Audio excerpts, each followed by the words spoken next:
Hello to a brand new episode of the Untold. For today's episode, it's a very important topic. We're going to be talking about awareness to a very marginalized group of kids, children. Today, Jane, we have Miss Mai Alshawaf, who's a child counselor. She's an advocate for a lot of topics that are important to kids. And she specializes in neurodivergent children and helping their families. And I think that this is a really important topic because there are a lot of kids who fall through the cracks because they're not properly treated to the best of their abilities.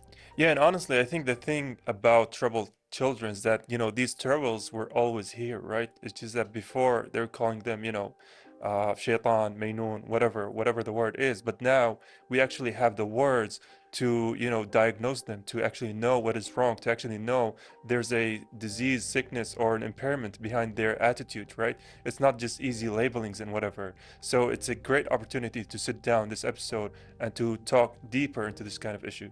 I agree entirely, and it's actually a matter close to my own heart because a lot of my brothers suffer with a lot of these kind of issues. And so I'm curious to see what a professional has to say about it and how we can change things so that these kids can get to the best of their abilities and grow without these troubles. Yeah, honestly, very well said, Lejane. Very important questions. We are going to take a break so we can sit down with her and answer them. And we are back. Thank you for joining us. But most importantly, thank you, Miss Mai Alshawaf, for being with us, our guest today at the Untold. Thank you so much for having me. It's such a pleasure to be here. And I want to ask you, because we're going to speak about children, and there are these hidden challenges. Yes. Could you explain what you mean by hidden challenges? When we're talking about kids who have hidden challenges, or let's say if we want to talk about challenges in general, we think of kids who are on wheelchairs, sick kids, kids who have cancer, kids who have severe mental disabilities. Those are the challenging things that attract us. But when we're talking about hidden challenges, we could be talking about anxiety disorders. We could be talking about mild autism that doesn't show.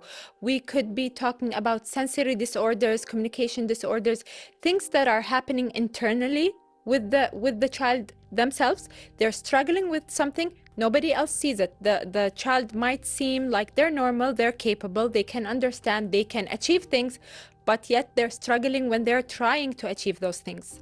And so how do we differentiate between whether this child is just having, a bad moment, or if there is something deeper, there's an underlying cause for all of this?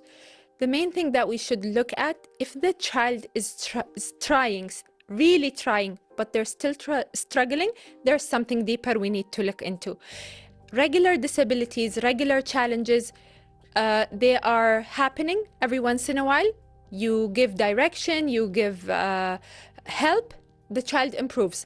But those hidden challenges and hidden disabilities, no matter what kind of instructions you give, no matter how much the child tries, they're still struggling, which means something wrong is going on. And when we're talking about hidden disabilities, a lot of them are related to the nervous system, so it's nothing to be seen.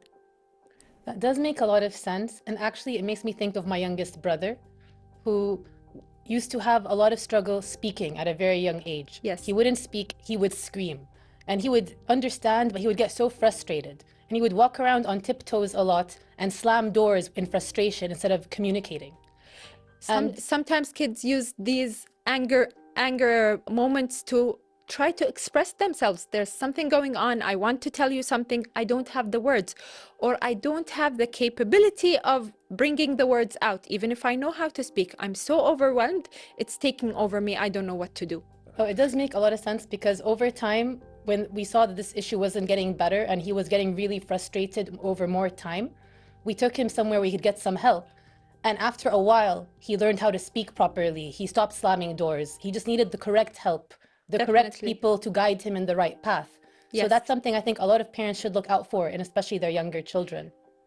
You spoke about language delay. It's one of the signs that later on a child will struggle in their lives. Something is going to come up. Either it's going to be ADHD, learning difficulties, sensory issues.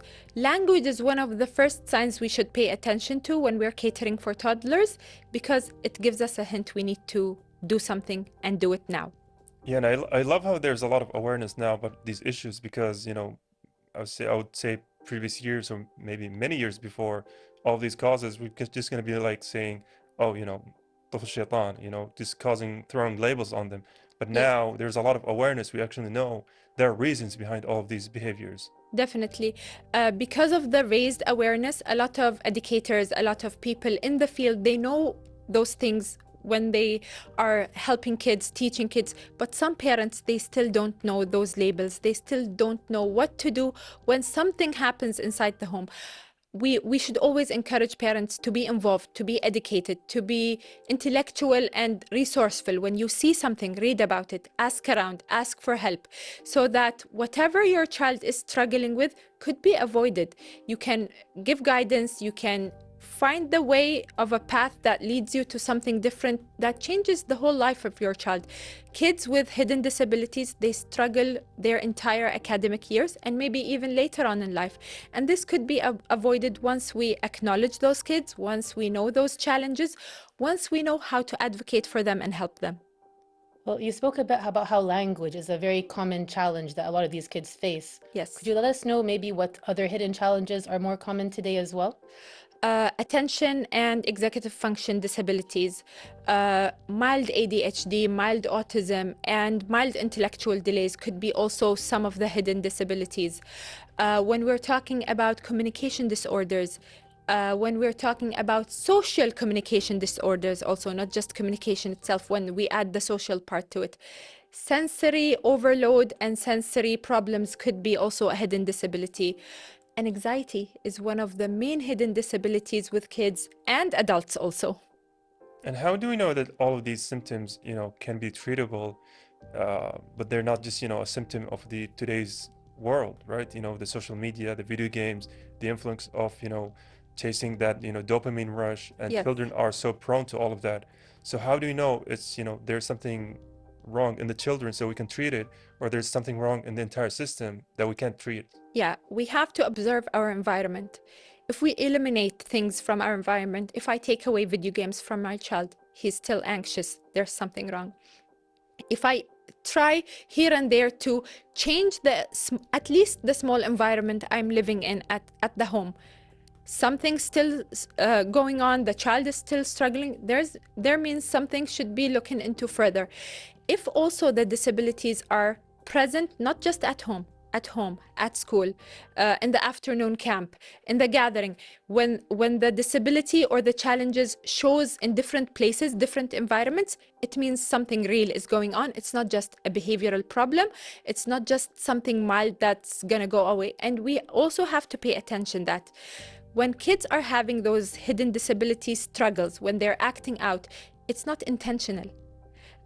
Common misconception about misbehavior is the child is misbehaving intentionally, but those misbehaviors just happen unintentionally, out of their hand. They can't control themselves. They're super overwhelmed. I don't know what to do.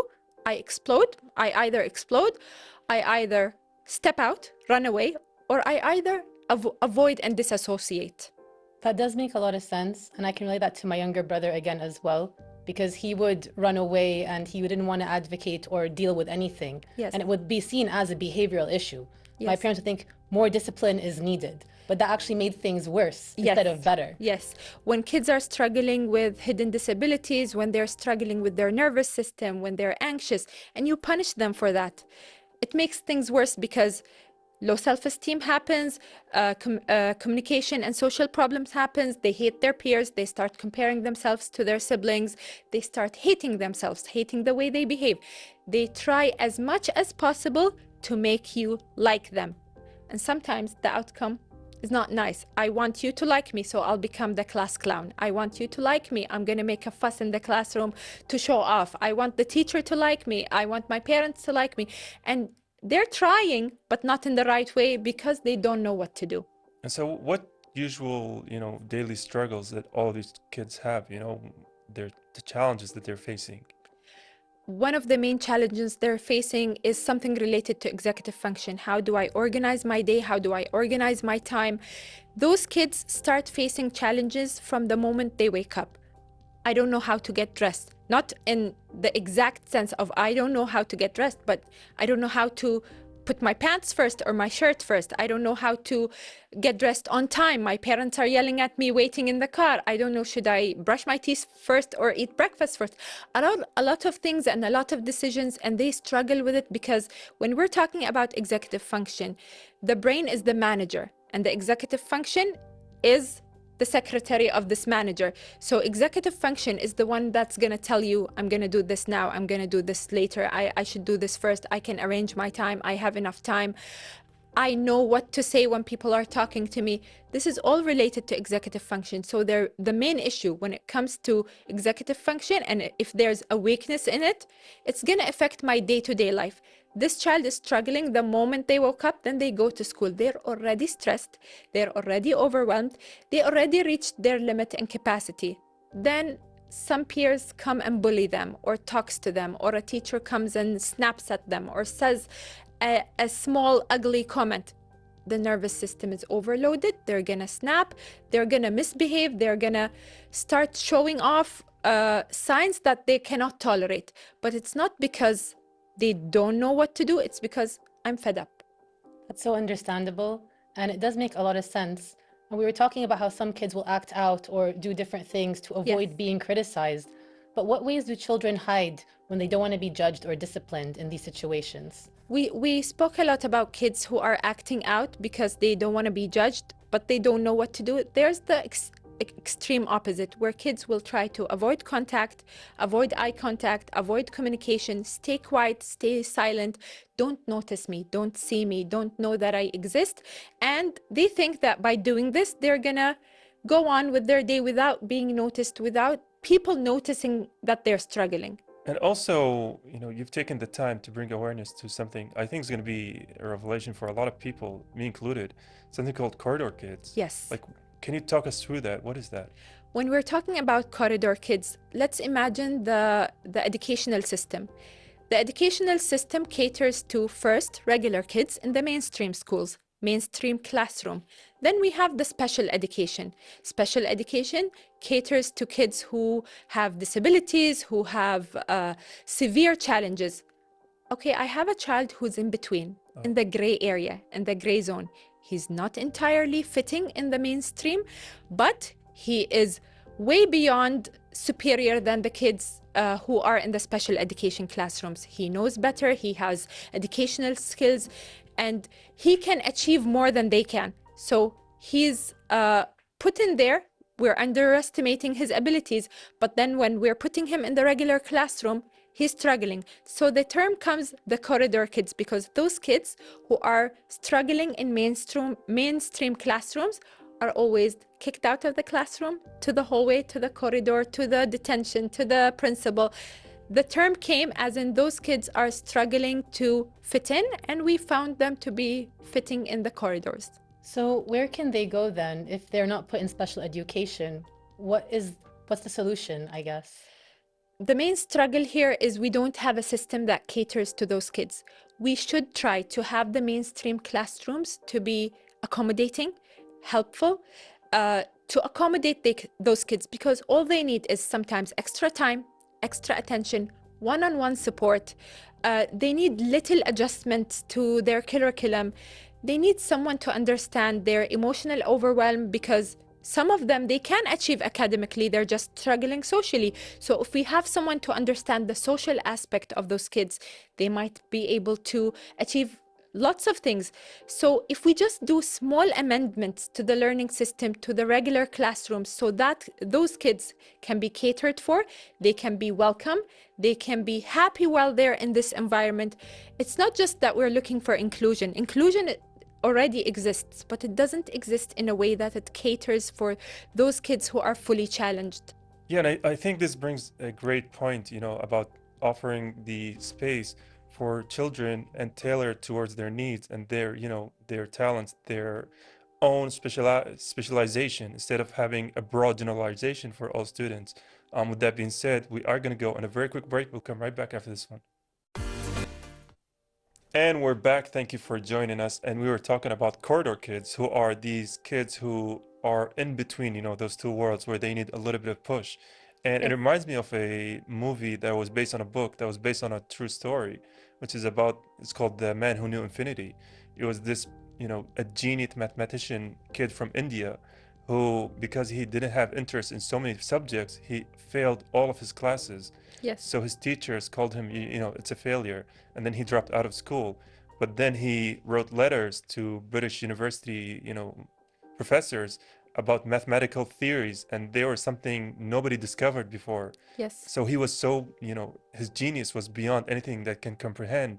But because people failed to recognize this genius, they thought he was, you know, a bad student. He was a lazy student. He just needed an extra push. When we're talking about kids who have challenges, but then yet they achieve something so amazing, we think of kids who did something amazing academically. You said he's amazing in math, but let's think outside of the box. What if my child is amazing in acting, singing? What if they can be a TV presenter? What if they can do something that is not commonly known to be in the academic field? Guitar player, pianist, anything outside of the box. Like, I want to give this child the confidence that he can do something other than academics, reading, writing, and maybe he doesn't have the potential in him to do university, college.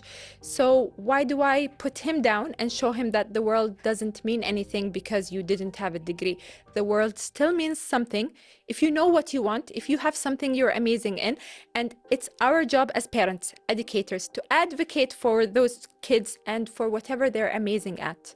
That was very well said, and I do agree with you, because actually my other brother, who's closer to me in age, he didn't do well in school. The system for school, it didn't work for him at all. Yes. He was very bad at classes, he couldn't focus, couldn't concentrate, but he's really smart. He's really good with electronics. He can build computers, machines, and that's stuff they don't really teach you in school. Yes. And he was really good at puzzles and solving things in that way. Whereas I was very good at school, and I did amazingly in school, alhamdulillah, but I can't do half the stuff that he does. Yes. So I see him as smarter than me in many ways, but he couldn't progress to different levels of education because of not being able to fit into the mold that exists at the moment. You said an important word, mold, because we're putting kids in a mold where all of them, they have to fit in the same space.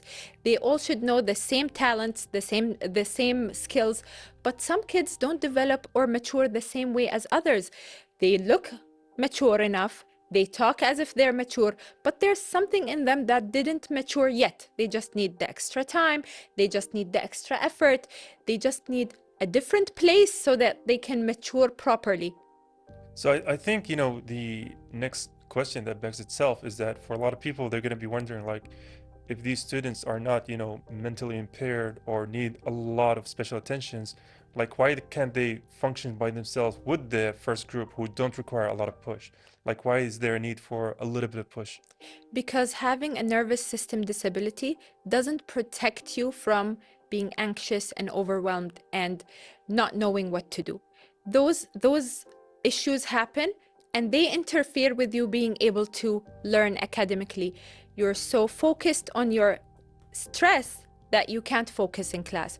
You're so focused on what other people are thinking about you, you can't grasp anything from what they're teaching.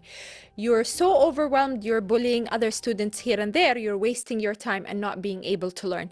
Sometimes you have the capability in you to learn, but you've shut down. I just don't want to learn. This is not in me, it's hard for me. I don't know how to do it.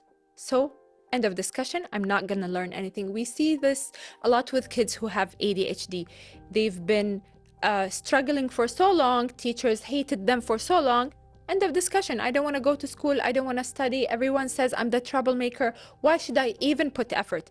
They are very smart and they could do amazing things, but they just don't want to put the effort. That's literally what happened with my brother, so I can relate to that a lot. And why would you say that these issues with self-regulation affect their daily behavior or lifestyle?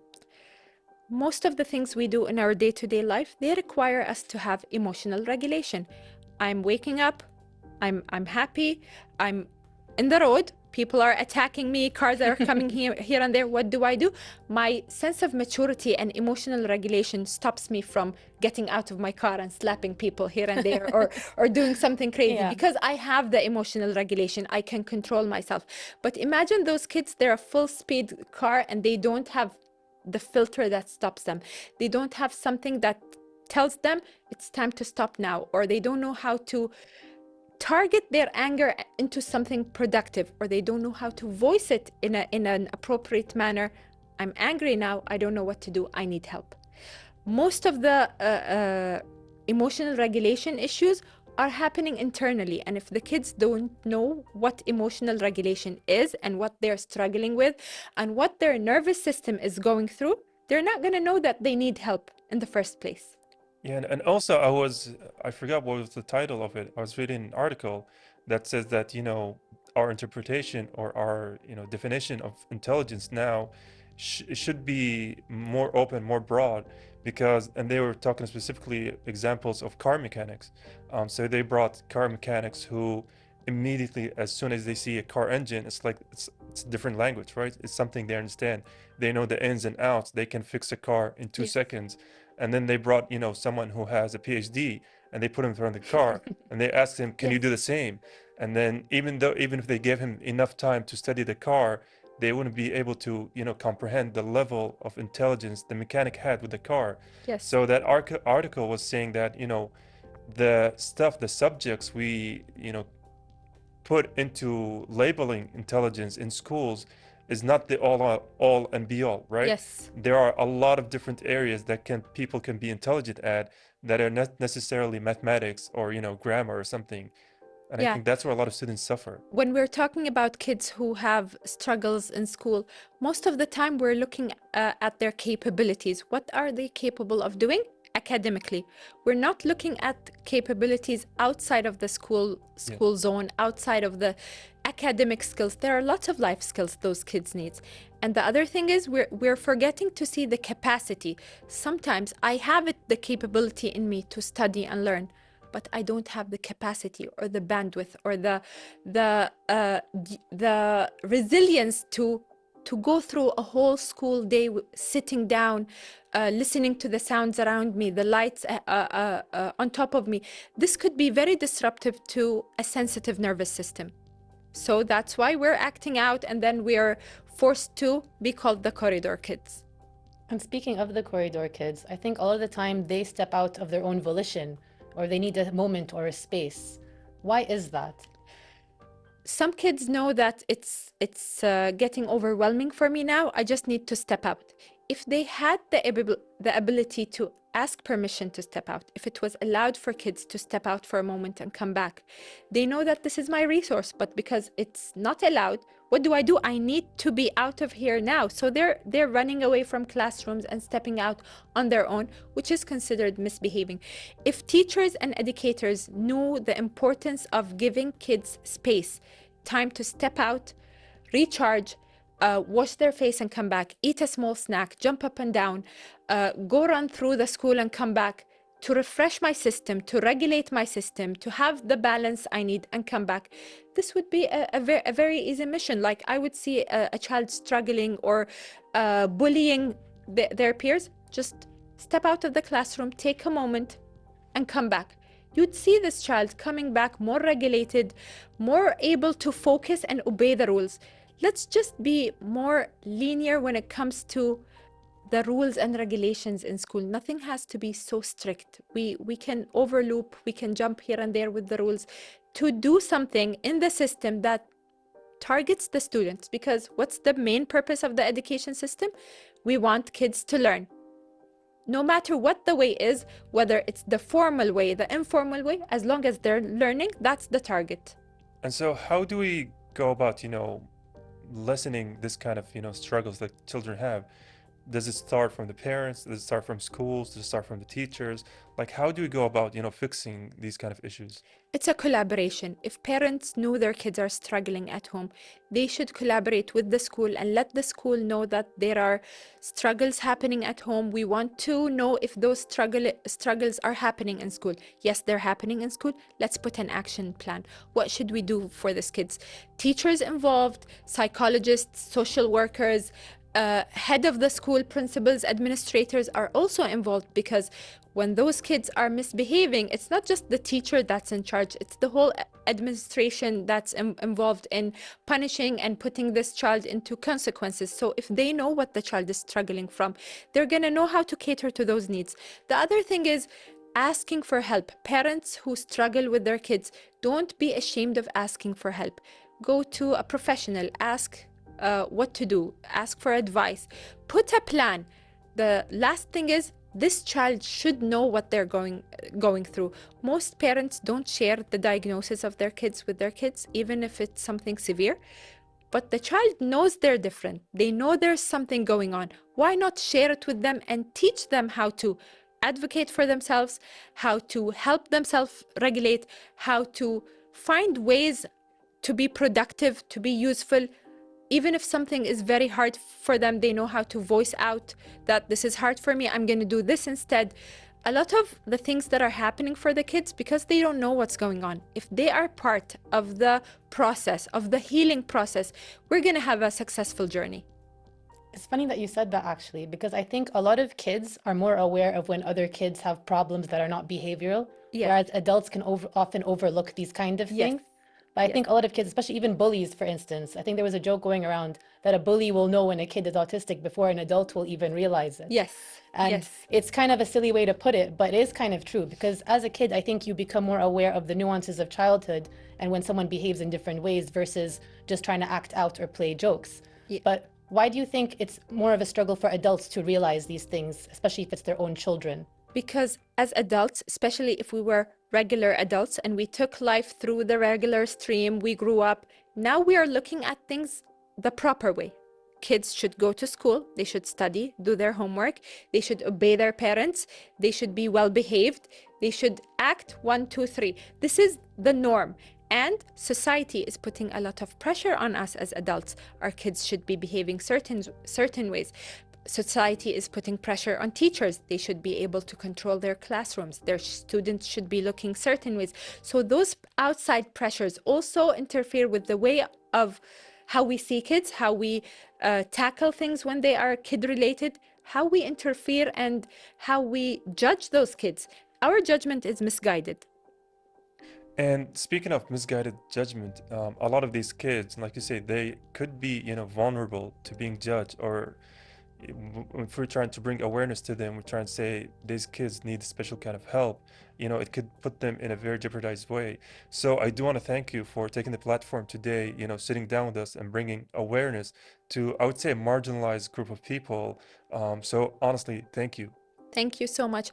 This topic of the corridor kids is very close to my heart. I was telling the staff earlier, a lot of the parents that come for consultations, they struggle with this. They have kids who are in between two educational systems. They don't know what to do. They're struggling in school picking. And if their kids are already in school, they're struggling to keep their kids within the system. And they want their kids to be within the system. So that's what we want. We want kids within the system, happy, families are happy, helping those kids to achieve something. Well, I want to thank you for saying that, and also for the work you're putting in to raise awareness on this topic, because I think it does need more awareness that these kids exist. Yes. And don't just fall through the cracks of the system. Yes, definitely. Thank you so much. So I want to thank you for joining us and for sharing this with us. It was a pleasure to be here. It was a pleasure to have you. And with that, we're going to go on a short break. And with that, it's the end of today's episode of The Untold. Honestly, very educational episode. I do love how she highlighted the idea of these marginalized group of people who are students and children that are falling within the cracks, right? Not a lot of people pay attention to them. Especially the term corridor kids. It's not one that I've heard before. And I think it is something that is common in a lot of schools and societies around the world. These kids who don't fit in either place, but still need the help that they struggle to get. Yeah, and honestly, during the conversation, you always think back to students and friends you've had when you were going to school, and then a lot of their behaviors made sense. Now you're thinking, but it's like, oh, that kid was misunderstood. That kid needed help. That kid needed some guidance. So now you actually know a lot of the symptoms that before you just thought they were abnormal behaviors. I agree. And I do think it's amazing that she said that it's not just the role of the parents, but the schools themselves, the system itself has to help these kids, because most of them, as you said, are acting out and they're screaming for help, but it's up to the adults to see that they need help and actually do something about it. Yeah, and hopefully this episode brought awareness to their attention. Hopefully the audience who are watching have gained some benefits of watching this episode. With that in mind, it's the end of today's episode of The Untold. Until the next one, goodbye for now. Goodbye and see you next time.